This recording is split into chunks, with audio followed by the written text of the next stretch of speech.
your 5 salah a day, a Muslim, and he does not read 5 salah? Allahu Akbar. How can that be, my brothers and sisters? If you have read 1 in the past and now you are reading 2, it's a very big improvement. But that is not still the ideal. You need to continue, because as Muslimin, we have 5 salawatin fi kulli yawmin wa layla. If you look at the hadith of Mu'adh ibn Jabal, radiyallahu anhu, when he was sent to Yemen, he was told to teach the people several items. From amongst them, one of them was tell them they owe Allah subhanahu wa ta'ala 5 daily prayers, not 2, not 3. You know, we word it differently. When we speak to the younger people, sometimes we tell them, you know, you need a key to enter. For example, let's say paradise. You want to enter paradise, you need a key. You want to enter this door, you need a key. Each key has a number of teeth. Just like if I want to phone you, I need your phone number. Brother, if I have 1 error in the whole phone number, I won't get through to you.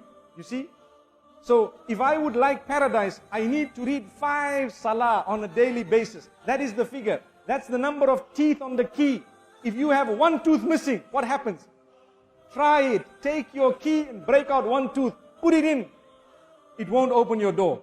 But there are so many other teeth. 1 is missing. My brothers and sisters, against your laziness or mine, against the coziness of your bed, against whatever you are doing in the mall or at your workplace or enjoying with your family, stop everything at the time of salah and quickly fulfill your salah. Imagine I am saying quickly, whereas by right it's not supposed to be done quickly. But even if you have done it in the midst of your work and you have fulfilled that salah, come what may, wallahi, that may just be the means of your entry into paradise.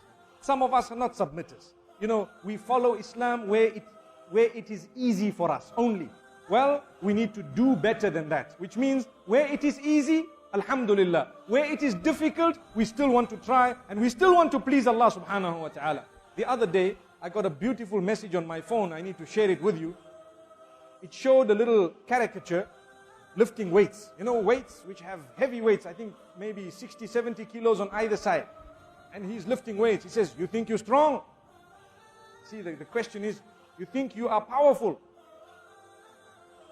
Obviously, this is because the young people of today, they want to have big muscles, you know, and they want to be seen, and they want to be felt. When they greet you, you just got to say, wa alaykum as-salam, you know.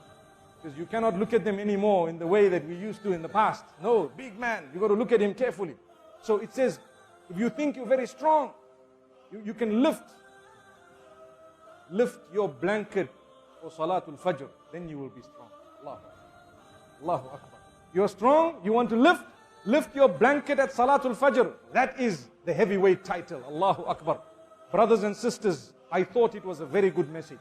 Because today, the message of the deen needs to be put forth to our children and ourselves in a way that we look at it and we really think, wallahi, it is correct. The powerful person is not the one who can lift 120 kilos with 1 hand and with his little finger. Subhanallah, no, it isn't. A powerful person is the one who can lift his blanket up for Salatul Fajr and for Tahajjud. تَتَجَافَى جُنُوبُهُمْ عَنِ الْمَضَاجِعِ يَدْعُونَ رَبَّهُمْ خَوْفًا وَطَمَعًا. Allahu Akbar. In Surah Sajda, Allah says, speaks about these powerful believers. And Allah says, they are the ones whose sides refuse to actually lay down on those beds. They move themselves off the beddings, in order to stand up in prayer for the Almighty at night, praying to Allah subhanahu wa ta'ala, fearing Him and having hope in His mercy. May Allah subhanahu wa ta'ala grant that to us.